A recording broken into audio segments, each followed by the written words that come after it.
இந்தியன்ஸ்க்கு civic sense இல்லை, இந்தியனுக்கு civic sense இல்லை. இதை சொல்லாத ஆளுங்களே கிடையாது. முதல்ல இவங்ககிட்ட ப்ரஷ் வளர்க்குற சென்ஸ் இருக்கான்னு கேளுங்க. பல்லே வளர்க்க மாட்டானுங்க, கப்பு தாங்க முடியல.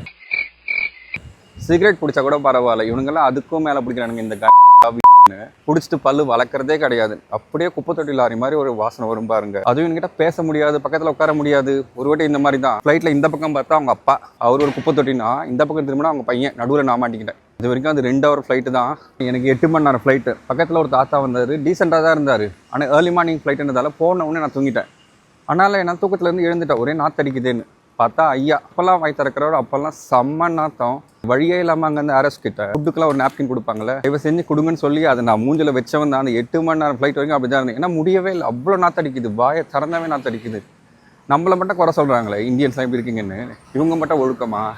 இந்தியாவோ லண்டனோ இல்லை அமெரிக்காவோ எல்லா ஊர்லேயும் எல்லா மாதிரி ஆளுங்க இருக்க தான் செய்கிறாங்க.